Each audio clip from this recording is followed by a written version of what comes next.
아멘. 할렐루야. 옆에 분 한번 축복합시다. 하나님 앞에서 예배 드립시다. 오늘 제목도 한번 축복합시다. 영원히 견고하게 하실 겁니다. 믿으시기 바랍니다. 오늘은 좀 설교를 좀 다르게 하려고 합니다. 지난주에 어떤 분이 이름은 밝힐 수 없고 목사님 말씀이 참 좋은데 목사님이 사투리를 못 알아듣겠다는 거예요. 그래서 오늘은 좀 서울말로 해보려고 해요. 잘 들어주셔야 하고요.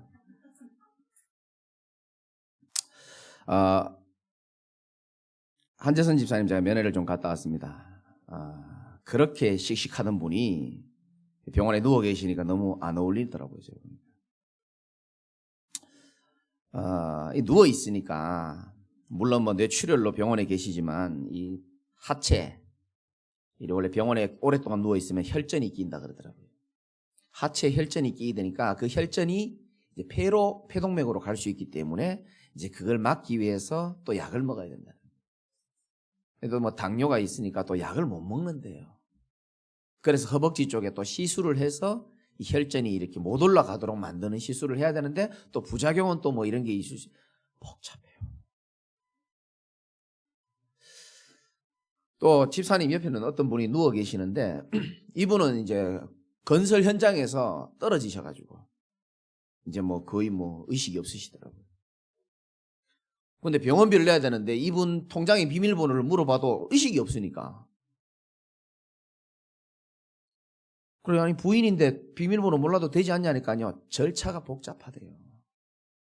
여러분 가족들한테 통장 비밀번호 미리 다 말 다 해놓으세요. 복잡합니다 그거. 뭐 돈이 없어서 아멘 안 하는지 모르겠는데 그 비밀번호를 모르니까 돈도 못 빼는데 이거를 이제 뭐 법적으로 이렇게 막 신청해놨는데 6개월에서 1년 걸린대요. 이야, 우리나라 법 웃기죠. 또 옆에 분은 또 뭐 사연이 있고요. 아픈 사람 참 많아요. 그것도 병원 들어가면 여러분 아시다시피 없는 병도 다 찾아내잖아요. 이거 찍고 저거 찍고 여기 검사하고 이 피 뽑고 내일 뽑고 아까 뽑았는데 또 뽑고. 그 병원 너무 싫잖아요.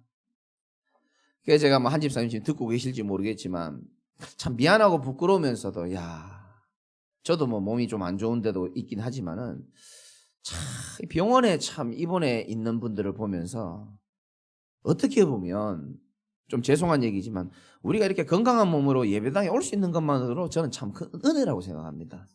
맞잖아요. 여러분 예배당에 올 수 없는 사연을 가진 자가 우리 영상 듣는 분들 중에서도 많아요. 진짜 우리가 복음 알고 진짜 건강하게 예배 드릴 수 있고 밥 3끼 먹을 수 있고 잘 걸어 다닐 수 있고 그거 어떻게 보면요 아주 작은 거지만 너무 당연하게 얘기했지만 그것 또한 저는 하나님의 은혜 속에서 우리가 받은 축복이라고 생각합니다. 우리 집사님 위해서 계속 기도해 주시고 뭐 재활하는 그런 과정이 좀 중요하겠지만 워낙 또 의지도 있으시고 그 의지보다 하나님의 의지로 또 회복되어질 수 있도록 여러분 기도해 주시기 바라고요. 많은 분들이 코로나로 인하여 뭐 당연히 어렵습니다. 이럴 때일수록 저와 여러분이 뭘 해야 되는지를 잘 알아야 됩니다. 여러분은 이럴 때일수록 하나님의 음성에 더 귀를 기울이시기 바랍니다. 사람을 살릴 수 있는 것은 하나님의 음성, 하나님의 말씀 외에는 없습니다. 오늘 제목이 영원히 견고하게 하리라 그랬는데 로마서 16장에 보면 이 복음으로 너희를 능히 견고하게 하실 이렇게 나와 있습니다. 사람은요 어떨 때 가장 견고해지는지 압니까? 여러분 영혼, 마음, 생각이 복음으로 인해서 가장 견고하게 된다는 사실을 여러분 믿으셔야 되는 겁니다. 가장 견고하게 되어 있습니다. 이 복음의 말씀, 하나님의 말씀, 이 성경에요 우리 인생에 저와 여러분의 모든 삶의 답이 다 들어 있습니다. 여러분 그거 믿으십니까? 매주 선포되는 강단의 말씀에 여러분을 향한 하나님의 정확한 음성이 들어 있습니다. 오늘 목사님 말씀이 하나도 안 와닿는다. 또 반대로 저건 나 들으라고 하는 얘기인가? 똑같은 수준입니다. 둘 다. 여러분, 저는요 하나님의 우체부입니다. 여러분을 사랑하는, 어떻게 보면 하나님의 심부름하는 우체부입니다.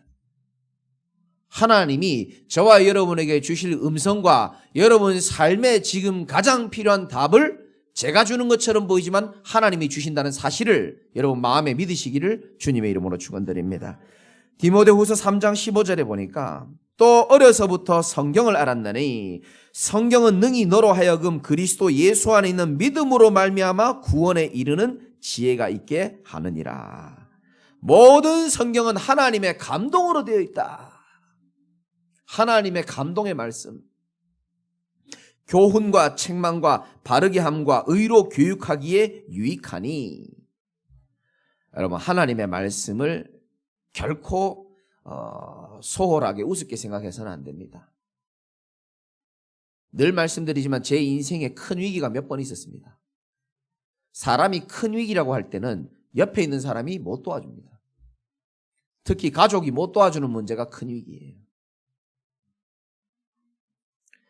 저는 그럴 때마다 우리 하나님 지금 보고 계시고 듣고 계시겠지만 의지할 데가 없는 사람이기 때문에 참 은혜죠. 하나님의 말씀을요 의지할 수 있도록 하나님 은혜 주셨는데 그 말씀이 진토에 묻혀 있는 나를 하나님이 말씀으로 살리시더라고요. 저와 여러분의 소망이 뭐가 있습니까? 오직 하나님의 말씀이 여러분 소망 되시기를 주님의 이름으로 축원드립니다. 그 말씀, 성경 우습게 생각하면 안 됩니다. 미국의 대통령 존 F 케네디 대통령, 미국의 35대 대통령이죠. 이 양반이 대통령이 딱 되고 나서 그 당시에 미국에 많은 다민족들이 들어왔단 말이에요.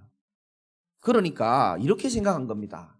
아마 이분이 천주교 신자로 알고 있는데, 아니 모슬렘권에서도 우리나라에 들어오고 여러 타종교 사람들이 들어오는데 그 당시 미국이 초등학교에서 국공립학교에서 성경을 전부 교과서로 다 돼 있단 말이에요.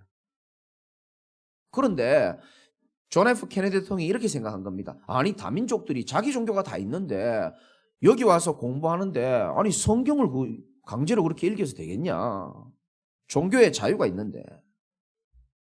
그래서 초등학교에 성경을 교과서에서 없애버립니다. 대단하죠. 한 번도 그런 대통령이 없었는데 미국의 존 F 케네디 대통령이. 여러분 인터넷에 검색하면 나올 겁니다. 케네디가의 저주라는 말이 있습니다.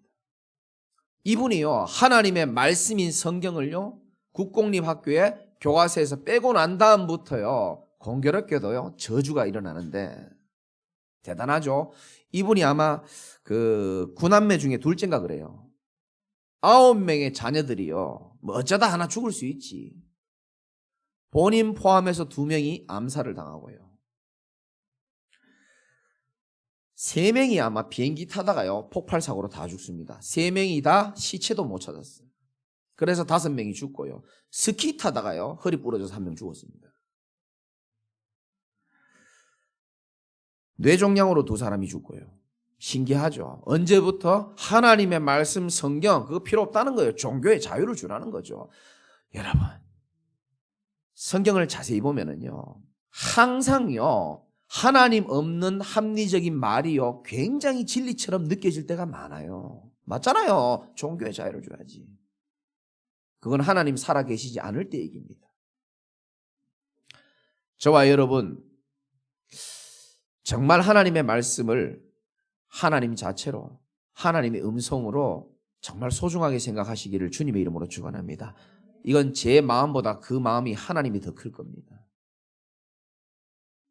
신앙생활은 잘 들으셔야 됩니다. 내가 뭘 열심히 해서 복을 받는 게 신앙생활이 아니에요.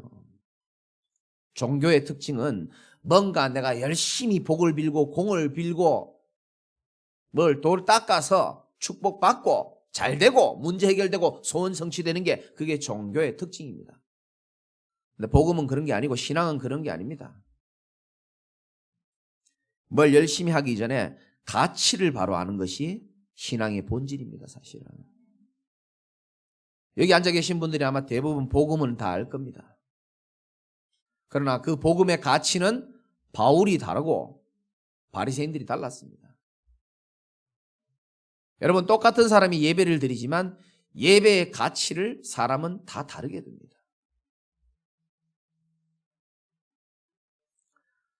임마누엘과 영적인 축복의 가치를요, 사람들이 다 다르게 생각한다니까요. 야곱은 늘 잔머리를 잘 굴린 사람이었지만 영적인 축복이 소중하다는 사실에 대해서는 목숨 걸었던 사람입니다. 하나님 내게 축복 주시지 않으면 나는 이 자리에서 꿈쩍도 안 하겠다는 게 야곱이었습니다. 에서는 참 효자예요. 아버지 마음을 늘 시원케 했던 사람입니다. 그런데 영적인 축복에 대해서는 관심 없어요. 팥죽 한 그릇에 팔아먹었습니다. 여러분 드리는 예배, 하나님의 말씀 똑같이 지금 귀를 열고 듣고 있지만 그 가치는 다 달라요. 한 8번 정도 간증했던 것 같고 제가 말씀드린 것 같은데 저는 어떤 일이 있어도 예배 빠지는 일은 없을 겁니다. 누가 저에게 한 100억을 주겠다 그러면 제가 빠지겠습니까? 안 빠지겠습니까? 그렇죠. 확실히 성령 충만하고 영안이 열렸네. 제가 재산이 참 많아서가 아니고요. 저는 이유는 딱 한 가지입니다. 내 인생의 최우선 순위는 예배가 될 수밖에 없는 이유, 여러분 모르겠습니다. 저는 딱 한 가지 이유밖에 없습니다. 뭔지 아십니까? 저는 하나님이 진짜 살아계신다고 믿고 있기 때문입니다. 그게 이유가 다예요. 여러분, 하나님이 안 살아계시면요, 여기 앉아있는 자체가요 아무 의미가 없어요. 이 뭐 하는 짓입니까? 이게 아침에 마스크 끼고 아무 의미 없는 짓을 하는, 등산 가는 게 훨씬 나아요. 솔직히 말해서 집에 TV 보는 게 훨씬 낫습니다. 하나님 안 계시면 아무것도 없어요. 여러분이 열심히 일하는 것도 의미 없고 예배도 의미 없고 아무것도 의미가 없어요. 그런데 만약이 아니죠. 그런데 하나님께서 진짜 살아계신 게 맞다면은 저는 이 세상에서 가장 중요한 자리요, 복음을 듣는 이 자리에 여러분 계신 여러분들이 인생에 가장 큰 축복을 받은 사람이라고 저는 확신합니다. 맞잖아요. 하나님은 지금도 살아계십니다. 하나님 앞에 서기 이전에 하나님이 살아계신부터 진짜 좀 믿으시기 바랍니다.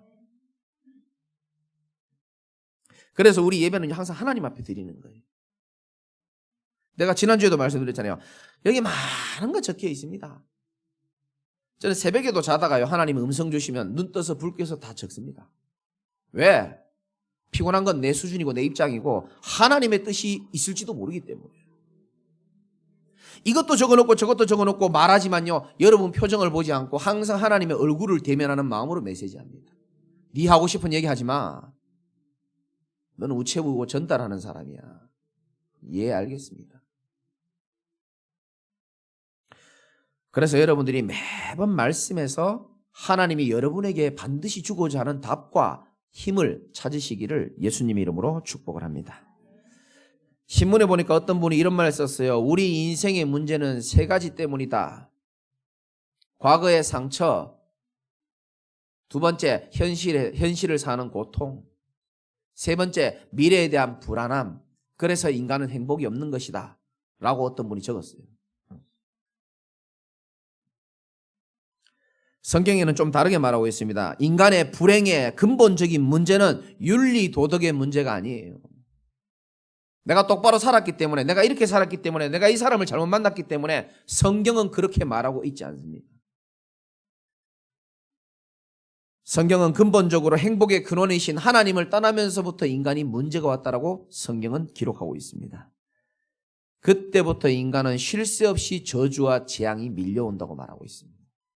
착하게 사는 거하고 상관없이, 성실히 사는 거하고 상관없이 저주와 재앙이 밀려온다라고 성경은 말하고 있습니다. 늘 말씀드리지만 물고기는 물속에 살아야 됩니다. 나무는 땅 속에 있을 때 열매를 맺습니다. 날개를 가진 새는 하늘을 날아다닐 때 자유함을 얻도록 그렇게 만들었죠. 이게 당연한 생명의 원리예요.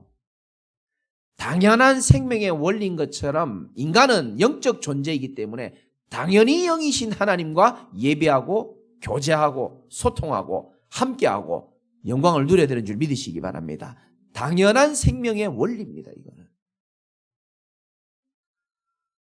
하나님 떠나도 우리 친척들 잘 사는데요. 여러분, 잘 사는 게 잘 사는 게 아닙니다. 여러분, 정신 바짝 차려야 됩니다. 여러분, 지금 좀 힘들죠? 힘들다고 그 인생이 저주받은 게 아니라니까요. 잘 산다고 잘 사는 게 아니고 고통 속에 있다고 고통 속에 있는 게 아니에요.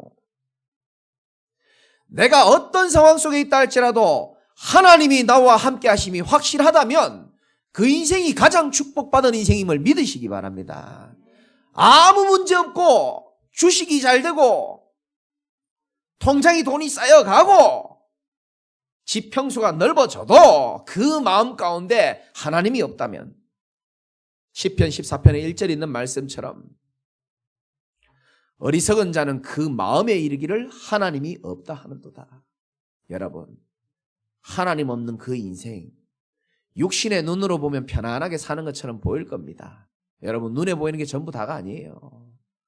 우리 인생이 어디에서 왔다가 왜 살아야 하며 어디로 가는지를, 이 땅에 왜 인간이 진짜 문제가 오며 돈으로도 해결 안 되고 의학으로도 해결 안 되고 아무리 착하게 살아도 해결이 안 되는 하나님 떠난 저주와 재앙의 문제, 이거 해결할 수 있는 해답, 그리스도를 아는 것이 우리 인생의 가장 축복임을 믿으시기 바랍니다.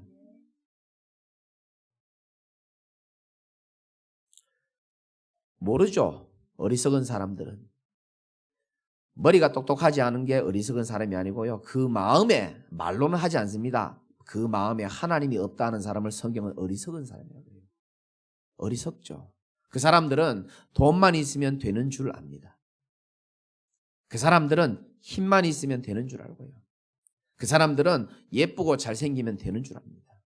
그 사람들은 다른 사람이 없는 것 많이 갖고 있으면 성공했다고 생각하고 더 이상 필요한 게 없다라고 생각합니다. 밤마다 시달리면서 늘 쾌락으로 자기를 연명해가면서 인생에 해답도 없으면서 괜찮은 척 스스로를 속이고 삽니다.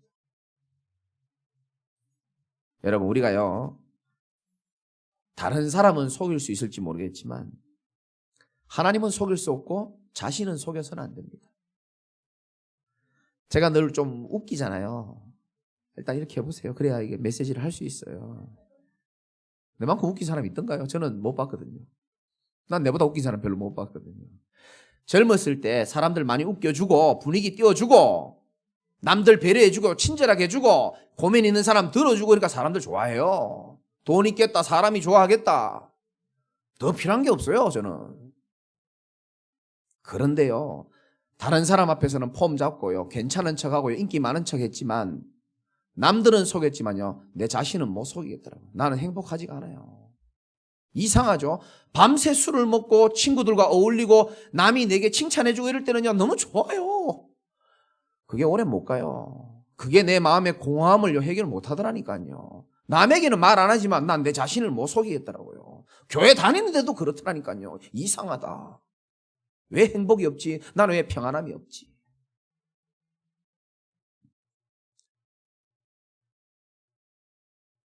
록펠러가 그런 말 했잖아요.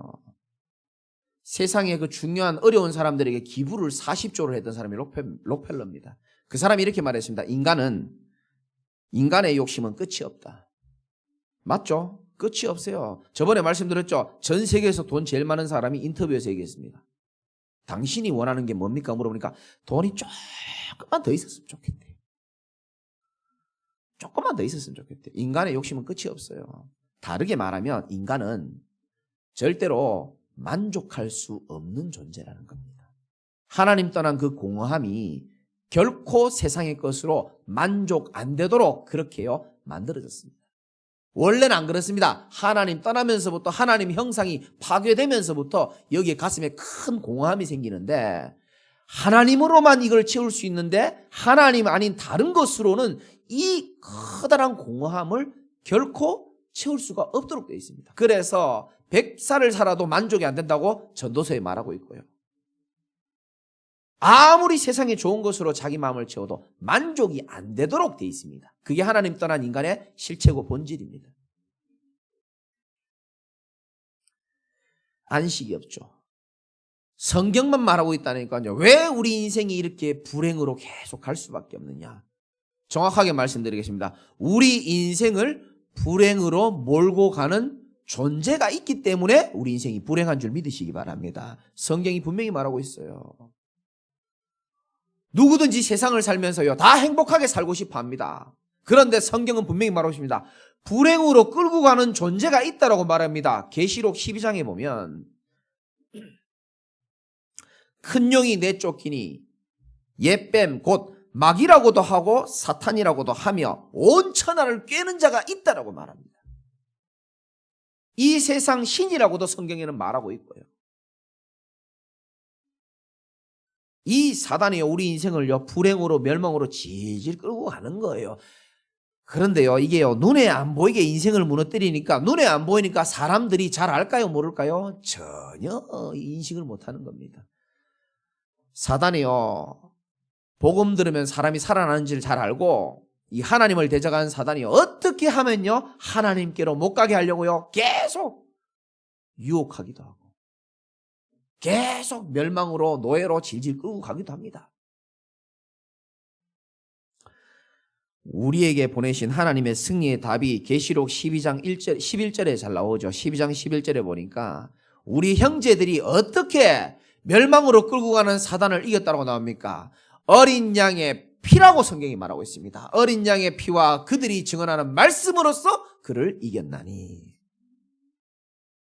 간단하죠. 복음은요, 굉장히 어려운 것처럼 보이지만 간단합니다. 기쁜 소식 복음이 뭡니까?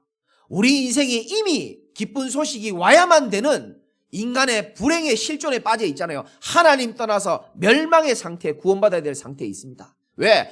사단이 우리 인생을 멸망으로 끌고 가고 있고 죄와 저주 가운데 우리 인생이 살고 있고 하나님 떠난 공허함과 비참함 속에서 외롭게 살아가잖아요. 이 문제를 하나님과의 관계가 틀어져서 온 문제이기 때문에 인간의 노력으로는 절대로 하나님과의 관계를 회복할 수 없고 죄 문제를 해결할 수 없고 사탄을 인간의 힘으로는 해결할 수 없기 때문에 하나님이 주신 우리에게 가장 복된 소식이 뭡니까? 내가 너희에게 독생자 예수 그리스도를 보내사 네 인생을 저주와 운명 가운데서 너를 건져내겠다라는 게 복음인 줄 믿으시기 바랍니다. 그래서 우리에게는 오늘도 그리스도가 필요한 줄 믿으시기 바랍니다.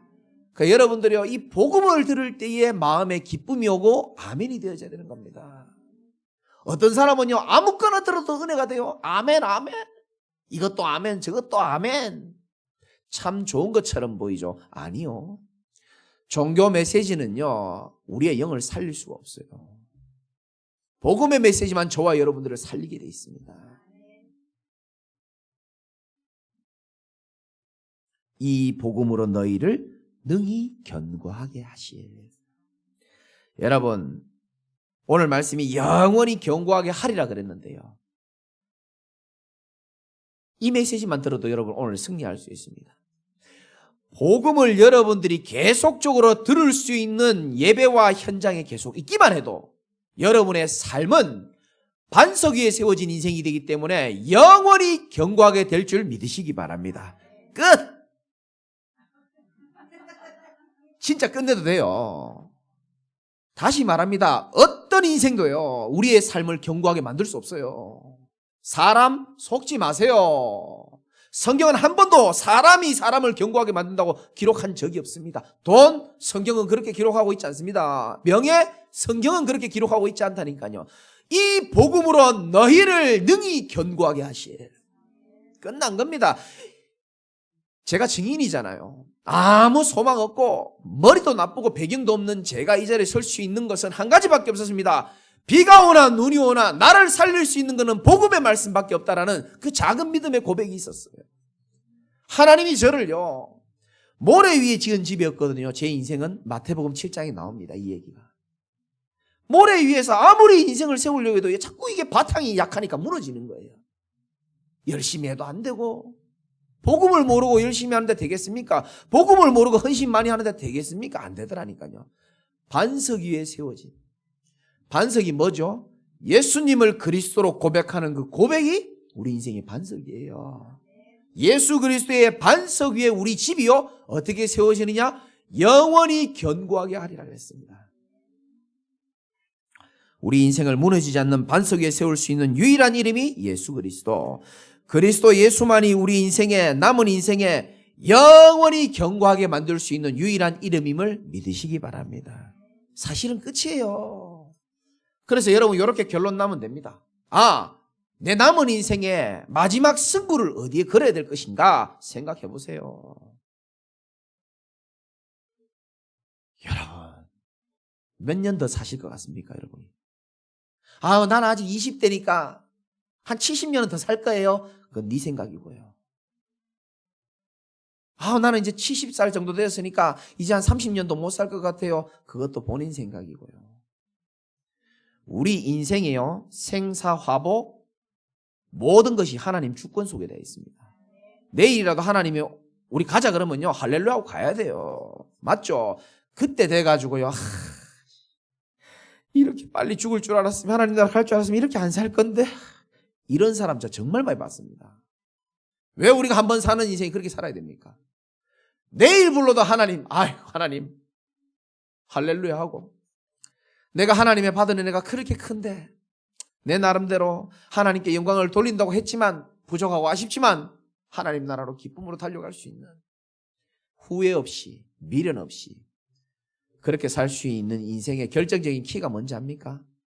여러분들이 매일매일 복음 안에서, 복음의 말씀 속에서 하나님의 인도받는 것임을 믿으시기 바라고요. 여러분 사실은 이 메시지가 영원히 견고하게 하리라, 엄청난 축복을 받았던 이 다윗의 후손들을 하나님 책임지겠다라고 지금 말하는 메시지거든요. 여러분 자녀에게요, 돈을 조금이라도 더 남기고 싶잖아요. 어떻게 하면 인생 좀 잘 살게 해줄까 싶잖아요. 틀린 겁니다. 그거 돈이 사람 더 버리게 할 수 있고요, 부모의 큰 사랑이요 자식을 더 버리게 할 수도 모릅니다. 부모의 사랑보다요 하나님의 사랑을 전달하는 것이 그 후대가요 제대로 살아가는 길입니다. 저는 그렇게 후대들이, 우리 렘넌트들이 다 그렇게 깨달아야 된다고 생각합니다.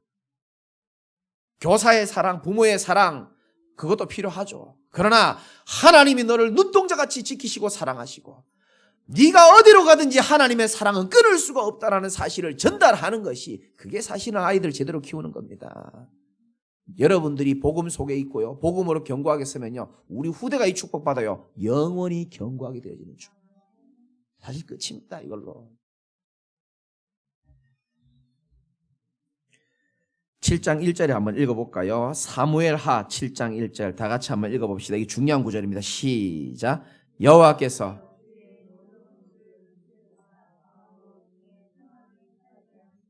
자, 다윗이 사무엘하 7장 되기 전까지 전쟁하면서요 피도 많이 흘리고요 쫓겨다니기도 하고 막 정신이 없이 살다가 어느 날 이제 좀 살만한 때가 왔어. 여러분들도 지금 힘든 분 계실 겁니다. 하나님이 평안히 살게 하신 때를 조만간 허락하실 것을 믿으시기 바라고요. 여호와께서 주위의 모든 원수를 무찌르사, 다윗이 무찔렀는데 하나님은 그렇게 표현하지 않습니다. 여호와께서 무찔렀다. 왕의 궁에 평안히 살게 하신 때에, 그것도 누가 했습니까? 여호와께서.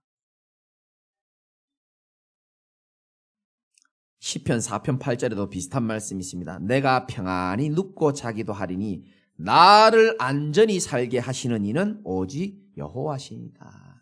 저와 여러분들을 가장 안전하게 만드는 것은 여호와 하나님이시다. 자, 이렇게 편안하게 살 때에 2절에 고백을 합니다. 많은 해석을 하지만 사실은 여러분들이 이런 좋은 중심은 가지고 계셔야 됩니다. 한번 읽어봅시다. 시작. 왕이 선지자 나단에게 이르되 볼지어다 나는 백향문 궁에 살거늘 하나님의 궤는 휘장 가운데 있도다. 아멘. 다윗이 참 마음이 이쁘죠. 백향목은 사실은 그 당시에 나무 중에 최고급 나무. 자기 집은요 궁전은 어마어마하게 지어져 있는데 하나님의 언약궤, 좀 쉽게 말하면 성전이라고 생각합니다.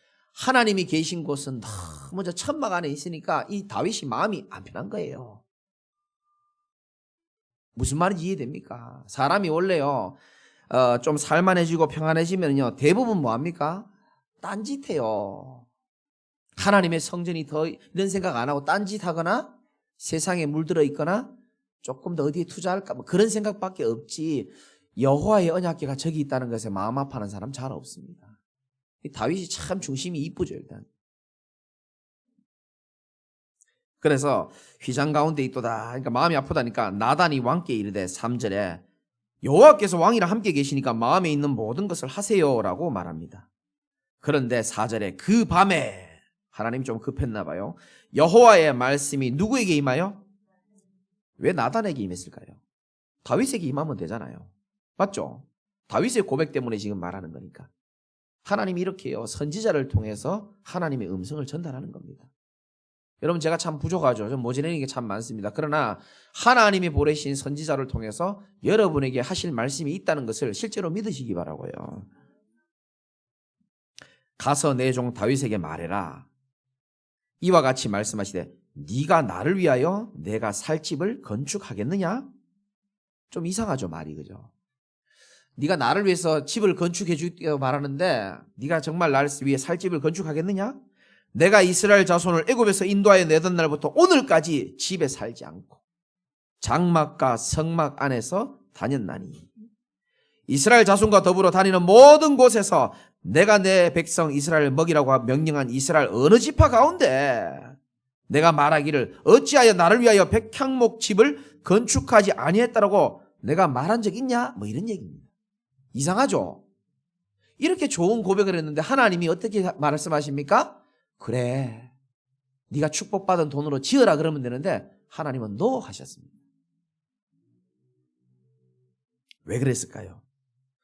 왜 하나님께서는 이 다윗의 소중한 고백을 노 하셨을까요? 그러니까 여러분들도 생각해야 돼요. 내가 이렇게 하면 하나님이 참 기뻐하실 거야 라고 생각하지만 하나님은 아닌 경우도 있을 수 있다는 겁니다. 그건 내 생각인 거죠. 좋은 중심이지만.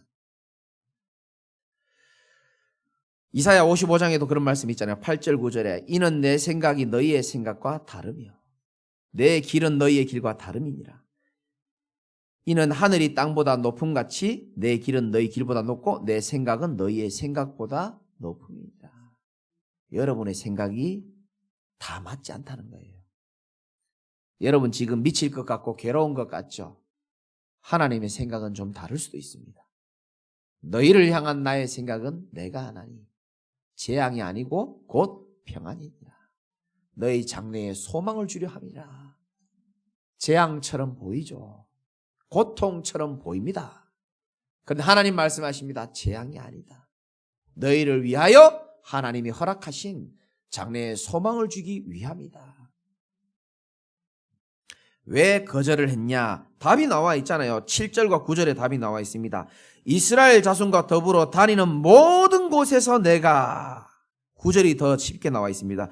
네가 가는 모든 곳에서 내가 너와 함께 있어. 여러분 왜 이 당시에 성전을 짓지 말라고 했냐 하면은 사람들이 착각한다니까요. 교회 안에만 하나님이 계신 것으로 사람들이 착각할 수준이었습니다. 이 당시. 여러분 혹시 안 그렇죠? 우리 제자교회는 제자들이니까 다. 교회 올 때는 하나님 계신 것 같고 안녕히 계세요 하고요. 밖에만 나가면 하나님 없어. 주일날은 하나님 또 방문하고 또 일주일은 또 하나님과 상관없어. 그 생각을 하나님 가질까 싶어서. 여러분 우리 하나님은요.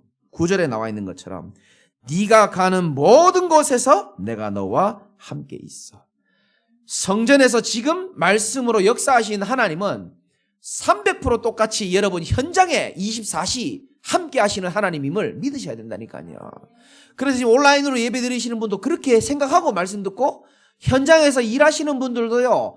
동일하게 하나님의 역사가 늘 나와 함께 하신다는 사실을 믿을 수 있어야 되는 겁니다. 이걸 많은 21세기 많은 분들이 놓치고 살잖아요. 그래서 썬데이 크리스찬이 많아요. 주일날만 거룩하게 예배드리고 일주일 내내 하나님 없어. 왜? 성전에 안 있으니까. 여러분 자신이 성전이고 여러분이 있는 현장이 성전임을 믿으시기 바랍니다. 왜? 하나님은 모든 곳에 함께 하시기 때문에. 또 왜 이 화려한 백향목으로 성전을 짓지 말아라 했냐? 두 번째 이유는 뭔지 아십니까? 여러분 일단 고개를 좀 들어봐요.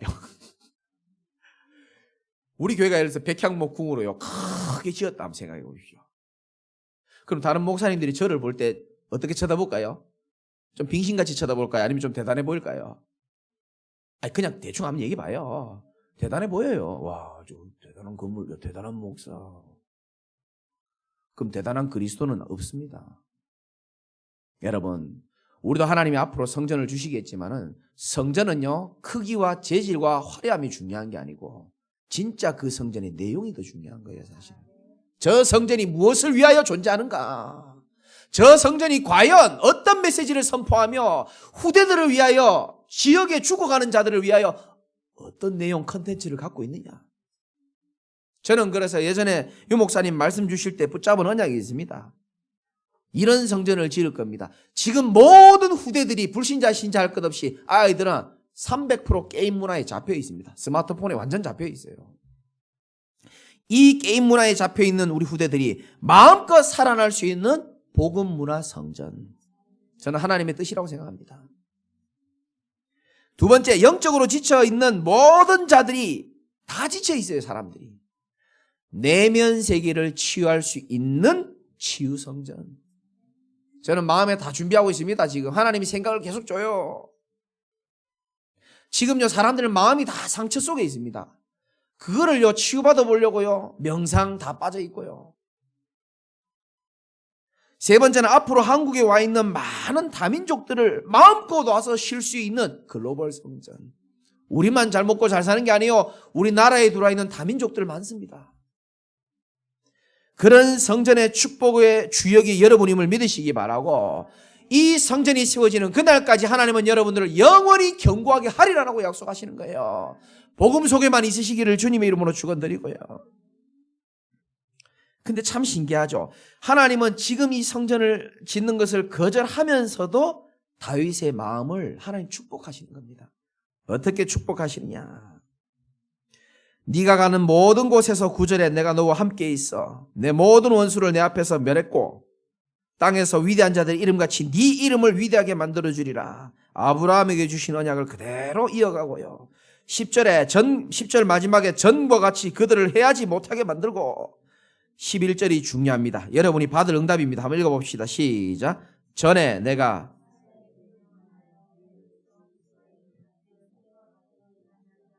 너를 모든 원수에게서 벗어나 편히 쉬게 하리라. 여호와가 또 내게 이르노니 여호와가 너를 위하여 집을 짓고. 아멘. 이 보세요. 하나님을 향한 예쁜 중심을 가진 다윗이 하나님을 위하여 집을 지어주겠다니까 하나님이 오히려 뭐라고 말씀하십니까? 여호와가 너를 위하여 집을 지어주겠다. 이거 아멘 해야 되는데 집 다 있는가 보죠. 이 집은 눈에 보이는 집도 집이지만 제가 원어로 찾아보니까 우리의 후대와 우리의 가문을 말하고 있더라고요. 네가 나를 위하여 성전을 짓기를 원하느냐? 그 중심에 내가 너를 축복하여 너의 후대와 너의 가문을 복음의 명문가로 만들어주겠다는 겁니다. 아멘 하는 분들 그대로 될 겁니다. 정말입니다. 하나님이 복음의 명문 가문으로 만들겠다는 거예요.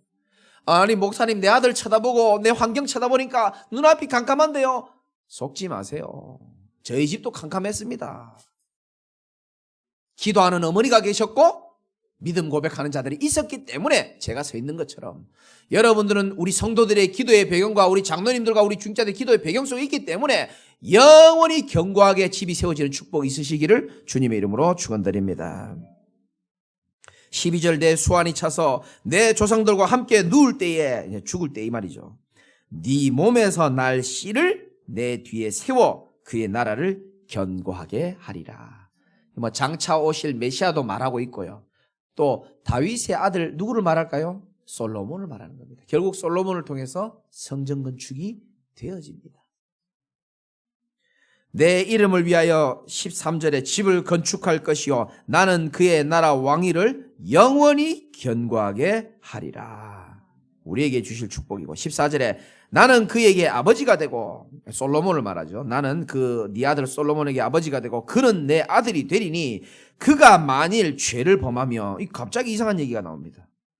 내가 사람의 매와 인생의 채찍으로 징계하려니와 내가 네 앞에서 물러나게 한 사울에게서 내 은총을 뺏은 것처럼 그에게서 빼앗지는 아니하리라.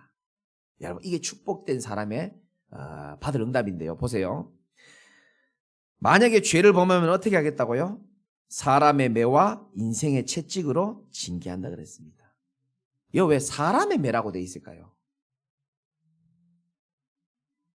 우리는요 죽는 날까지 사람에게 시달립니다. 동의하십니까? 사람을 통해서 하나님 매를 친다는 겁니다. 그리고 또 인생의 채찍으로 징계한다는 겁니다. 여러분 그런 말 있잖아요. 내 자식이 있고 입양해 온 자식이 있는데 입양해 온 자식이 제일 가슴에 있는 그 고민이 뭔지 아십니까? 우리 양아버지가 자기 자식은 맨날 때린단 말이에요. 근데요 이 입양해 온 애는 때리질 않는 겁니다. 그래서 이 입양해 온 애가 그렇게 고백을 했어요. 나도 아버지에게 맞는 게 소원이라고. 나를 자기는 안 때린다는 거예요. 징계가 없으면 사생아라는 표현이 성경에도 있잖아요. 여러분 왜 자꾸 이렇게 하나님 자꾸 때리는지 압니까? 그래 사람의 채찍과 인생의 채찍이 매와 채찍이 있어야 우리가요 정신도 차리고요. 또 하나님 앞에 서게 되어지기도 하고 그게 다 하나님의 자녀라는 사실임을 믿으시기 바랍니다. 그러나 사울왕처럼 네가 아무리 잘못해도 네가 실수를 하고 죄악을 저질러도 사울왕처럼 은총을 빼앗아 가지는 않겠다라고 고백하는 겁니다. 여러분 혹시 실수했습니까? 연약해서 앞으로도 넘어질 수 있습니다. 또 과거에 넘어졌을 수도 있습니다. 하나님은 그거 중요하게 생각하지 않습니다. 복음 가진 저와 여러분들은 사울왕과 다르게 영원히 견고하게 세우실 인생임을 믿으시기를 주님의 이름으로 축원드립니다. 결론입니다. 우리 인생을 영원히 견고하게 만들 것은 확실합니다. 믿고 안 믿고는 여러분 자유지만 확실합니다. 그래서 여러분 속지만 마시기 바라고요. 제가 지금 40일 집중 가운데 있습니다. 이번 집중을 어떻게 하라고요? 사단이 딱 싫어할 스타일이 되시기 바랍니다. 좀 어려운 말이죠. 사단이 좋아하는 스타일이 있습니다. 감사하지 않고 예배 실패하고 아주 사단이 좋아하는 스타일입니다. 왜? 데리고 놀기 쉬워요. 감사하지 않고 예배 실패하고 복음 놓치고 불신앙 가운데 있고 불평하고 분쟁하는 사람 사단이 아주 데리고 다니기 좋습니다. 근데 사단이 딱 싫어하는 스타일이 있어요. 마음에 낙심할 거리가 있는데 다시 복음 붙잡고 견고하게 일어나 버리고 상처 주면 안 받아버리고 오직 하나님 앞에 또 서버리고 어제 자빠졌으면 모든 거 포기해야 되는데 그래도 예배 속에서 하나님이 나를 여기서 축복하실 것을 믿고 말씀으로 또 일어나고 사단이 딱 싫어하는 스타일입니다. 한 주간 사단이 딱 싫어하는 스타일의 응답 누리시기 바라고 영원히 기억해야 됩니다. 하나님이 이 복음으로 우리를 영원히 견고하게 인생을 만드실 것을 믿으시기를 주님의 이름으로 축원드립니다. 하나님 감사합니다.